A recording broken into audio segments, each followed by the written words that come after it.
को आज हम बर्फ़ी बनाएंगे खुश्क दूध की। ये मेरे पास एक प्याली खुश्क दूध है, दूसरी प्याली में अखरोट है, देसी घी, आधा लीटर दूध और साथ ये चीनी, पाउडर चीनी। आज बाजी आई हैं तो आज हम बर्फ़ी बनाते हैं। अब शुरू करते हैं।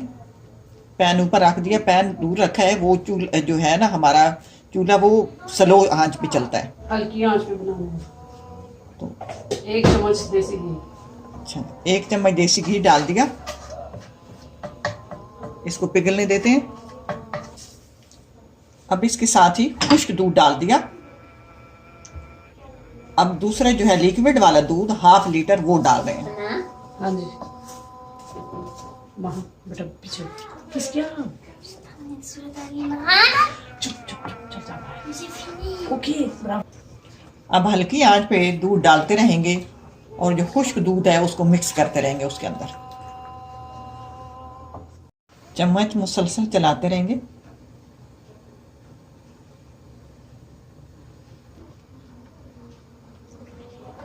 हल्की आंच पर पकाते रहेंगे। इसमें 1 टेबल स्पून देसी घी डाल देते हैं। अब घना हो गया है और साथ साथ आपको दिखाते रहेंगे। अब इसको ये से हिला लेते हैं, साथ साथ चिपकता रहता है तो इससे उतरता रहेगा। नहीं, ये पाउडर अब चीनी डालते हैं जायके के हिसाब से।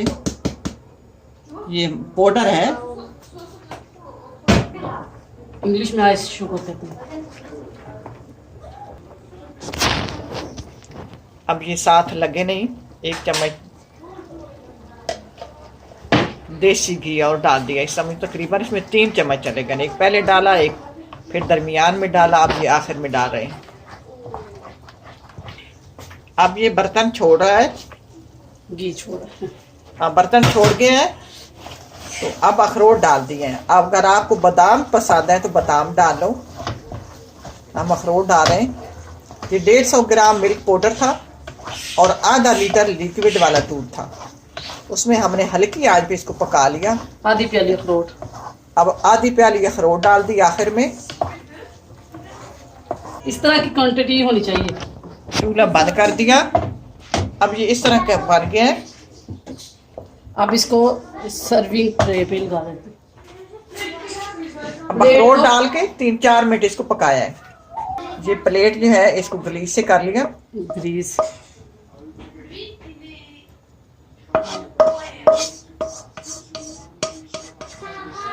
पहले एक सर्विंग प्लेट में डाल के इसको फैला लेते हैं, फिर ठंडा हो जाए तो फिर इसकी कटिंग करेंगे। जो भी है इसके आप दिल चाहे तो कम डालें। बाजी का तो शौक है, तो ये कहती है कि ये ज़्यादा इसमें डालें अखरोट वगैरह तो वो मज़े की होती है। आप इसमें कम डाल लें, आपकी मर्ज़ी है।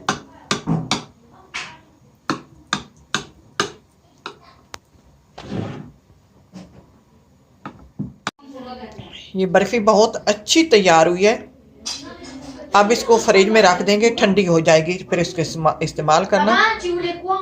अल्लाह करे आपको पसंद आए। इसके साथ इजाज़त चाहूँगी। अल्लाह हाफिज़।